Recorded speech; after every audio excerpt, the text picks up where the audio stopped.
Welcome back to the Optimize You podcast. This week on the Thursday episode here, I'm doing a little throwback Thursday. So I actually had one of my clients, Jennifer, she recommended that I rewatch this episode. She was stuck in a weather delay in the airport, and she said she was going through some past podcast episodes. I listened to this one. This is actually episode 38. It was released June 1st. It was all around I was in a really, really good place at this point. I had gone through some programs, and I really talk about what I've learned at this point in 2023, at June, halfway through 2023, about myself, about self-love, about self-worth, about happiness. And I wanted to just drop it here because I learned a lot listening to it again last week. And so I hope that you also learn a ton from this. Hopefully you can take a lot of gold nuggets like I did, propel you forward through the rest of the year and into 2024. Let's get to the episode. Welcome back to the Lifestyle Vision Podcast. This is my self-love journey, episode 6. And I'm going to change it up a little bit this week. So I've been giving you updates. I've been giving you just things that I'm doing, things that are working for me, things that maybe aren't working for me. And what I wanted to do this week was, after 5 episodes of this, I wanted to give you, just over the course of the first 5 months of the year, what I've learned the most about myself, about my self-worth, about happiness, about my identity, all these different things. And hopefully from this, you can also get some things to help move you forward. Because the purpose of this series on the podcast is just 10 minutes every week of me kind of riffing on my life, riffing on things I'm doing to better my situation, better become more love myself more, believe in myself more, accept myself more, in hopes that other people can. Because I just know that this aspect of our lives is probably the most important thing. If we don't love the person that we have to be with, because there's only one person in our lives that we have to be with. You don't have to be with your spouse. You don't have to be with your kids. You don't have to be with your friends. You don't have to be with your parents. You don't have to be with all these people else. Although, I'm sure a lot of you want to be with these people. You are with them a lot of time, but the only person you have to be with 24/7, 365, your whole life is yourself. And so if you don't love yourself, it's going to be a long life. And that's what I've figured out over the course of my first 28 plus years on this earth, is that there's been certain times in my life and seasons in my life that have been really long because I've not been in a good place and I've not loved myself. And so kind of getting into it, things I've learned about myself this year so far, kind of a reflection period. I've learned that I'm somebody who really wants to be happy, wants to love myself, wants to make an impact in the world, and will do really anything to get there, right? Like I am constantly spending money on myself, trying to better myself, which I'm super proud of. I'm constantly trying to find the answers, right? I'm constantly trying to explore, try different things, a lot of trial and error. I think sometimes I don't try things long enough, which is something that a lot of people struggle with, right? Not trying things long enough, doing the trial and error piece. But I've also learned that I'm somebody who tries to apply a lot of different things all at once. And I think it's best to try to apply one thing for a decent period of time, month, 2 months, and see if that works. And then if it doesn't, what did we learn from that situation? And what can we try to apply next? Don't try to apply 10 things like I've done a lot of, where it's like, oh, I read this book, listened to this podcast, I have this person telling me this thing, and now I'm going to try to apply all of it all at once. It's not working. It doesn't work. And that is why with my identity situation and just how I view myself has not always been great, because I see these results happening. I have these results, I'm going after these goals, I'm trying to get these results, and they're not happening. Right. And then it's like, oh, what do I need to do to change that? How can I get there? How can I get there quicker? And so simplifying has been the biggest approach. And I've learned over the last month to really take the pressure off, relax. And that is the type of thing that puts me in the best space. And that detaching from those goals, detaching from those timelines, and just trying to do my best on a daily basis and be able to look myself in the mirror and be like, yes, you did it. You put in the best effort. You did all you could today. You put it out on the field. You're doing a great job. That's all we can do. And that's some things I've been learning about myself. I've learned when it comes to self-love, a lot of it is around just basing your self-worth around the effort that you're putting in on a daily basis, right? Basing self-worth around being a good person, around being there for people. If you can base your self-worth on things that you can actually control, you're going to be in a better spot. Because for my life, I've based a lot of my self-worth on external things. I've based a lot of my self-worth on the results that I'm getting. And guess what? When you're doing that, I've based a lot of self-worth as well on what other people think of me, right? I can't control these things. And although it would be nice to have more people like me, right? Like it'd be nice for 100% of the people that I come in contact with to like me. I've realized that it's impossible to please everybody, right?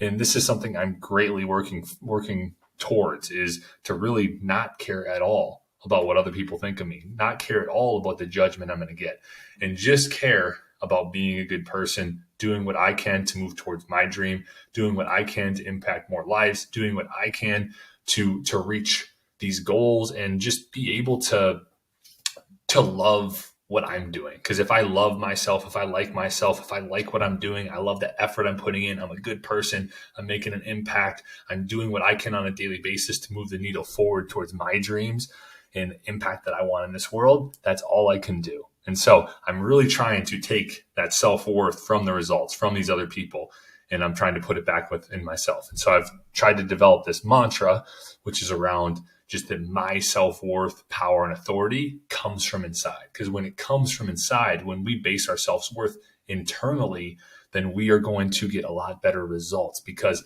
we don't need to look outside to feel good. We can bring it back inside.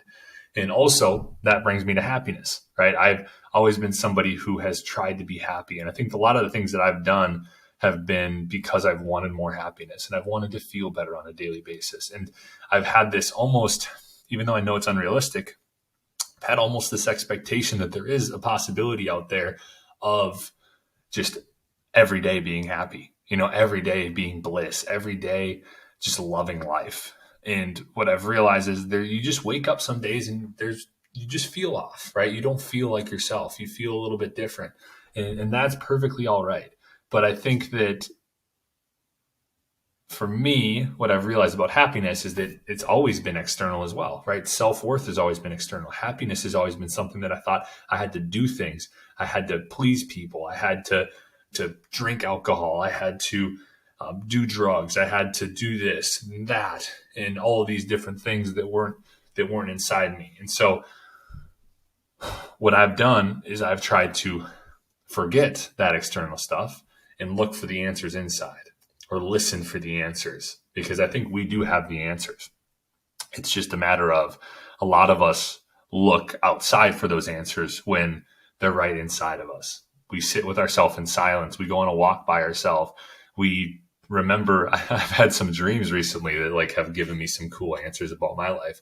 And that's just an awesome thing. Like when we start just having a little bit less craziness in our life, when we start sitting with ourselves more, when we start just looking within, we can find those answers that we need.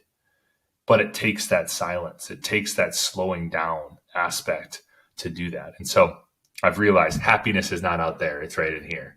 Self-worth is not out there. It's right in here.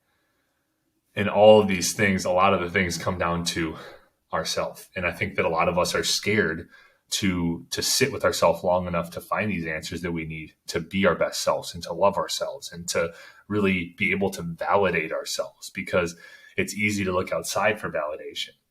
Like I said, it's easy to look outside for self-worth. It's easy to look outside for happiness. But when we take the time to understand, and we do understand, we start to understand that stuff might make us happy in the short term, but doesn't make us happy in the long term, then we start getting somewhere. And that's what I'm after. That's what I've figured out. And when it comes to identity, kind of the last thing is identity. And I've been on this journey for the longest period of time to change my identity. I know that I'm missing things, right? I knew that there's something out there. Like I said, it's in here, right? It's all in here. But I've always known that there's some reason why I can't shift fully into this new identity that's going to allow me to make the impact in this world that I know I'm supposed to make, to find that mission, to find that true purpose that I'm after. Because I know that I I'm knocking on the door of my true purpose and what I'm really supposed to be doing in this life. And I know that, it's attached somewhere in the coaching realm. It's attached somewhere in the speaking realm, the podcasting realm, somewhere in change and identity and helping people shift into these people that you want to be, the dream version of yourself, the person that makes the biggest impact in your life. And I'm knocking on that doorstep and I'm trying every day to get there. But I've known, me going through this program and reaching out for help on my identity shifting has been the biggest thing I've done. I've gone through this program. I just finished it. It was huge. I learned so many things. I've learned to detach. I've learned to take the pressure off. I've learned just different tools through my NLP coaching that I'm taking that I can use on a daily basis from my anchor, which just helps feel better, give me more confidence in the moment.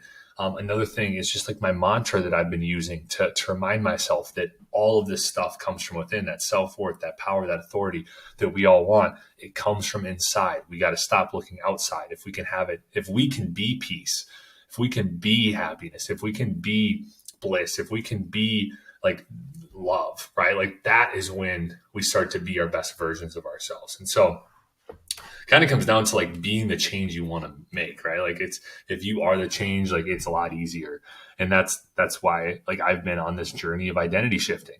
And so I've realized through that, just to kind of finish up here, that if you can figure out what you're currently doing, right? If you can figure out your false beliefs you have about yourself, these things that are holding you back, these anchors in your life, you can figure out the things that you're not happy about in your current situation. And then on the other side of the coin, you can figure out what you truly, truly want, the person you truly, truly want to become in this life, the person that it's going to take you becoming to reach your dreams and be the best version of yourself.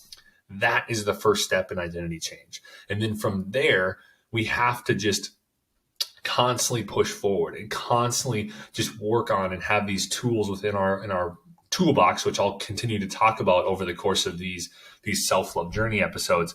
The tools like the anchor, the tools like this protection mechanism and technique that my NLP coach gave me. There's a lot of amazing tools out there that we can utilize to help us love ourselves and help us become the best version of ourselves and help us get back to that identity that we want to step into, because there's going to be constant step backs in our journey, right? We're not going to always, it's never going to be a straight line. I'm constantly getting a little bit somewhere and I'm taking a little step back, and then I'm getting a little bit further and I'm taking a step back, and I'm getting a little bit further and I'm, take a little bit of a step back. And so we are continuing to move forward. And so just never stop. That's what I want to end with this. Never stop trying to get better. Never stop investing in yourself. Never stop trying to be the best version of yourself. You deserve it. You deserve it. Know that's never too late either. I know some people might be like, I'm too old to do that, right? It's never too old. It's never too old to enjoy your life. If you're not doing something you love, how can you add more things into your day that you actually enjoy doing, that you're passionate about? Because when I'm excited, when I'm doing more things that excite me, when I'm doing more things that I am passionate about, when I'm doing more things that I love, I'm a better version of myself. And I can see it, my eyes light up and I'm like, oh my God, let's do it. I'm talking to more people. I'm doing these things. I'm making a bigger impact because I'm passionate. And so find more things that you're passionate about in your life. If you're doing stuff that you hate right now, how can you limit it? How can you eliminate it? How can you move forward? We want to start to get into a place where we have less things and less people in our lives that are bringing us down, less negative things, less negative people. These things are cancerous, right? They spread into our mind. These people start to plant these things in our mind, and we start to believe that we're less than. And so cut these things out, cut these people out, slowly move into that part of yourself, that new identity, that person who you are supposed to become. And I appreciate you all with that, listening to this episode of my self-love journey. If you enjoyed this, if this was helpful, make sure you like, subscribe, rate us on iTunes, on Apple, the same thing, Apple, iTunes, Spotify, YouTube, comment, share this with a friend who needs to hear it. Hopefully this was beneficial. Thanks again for taking some time out of your day to watch this, to listen to this. And I hope you have an awesome rest of the day, and I'll be talking to you soon.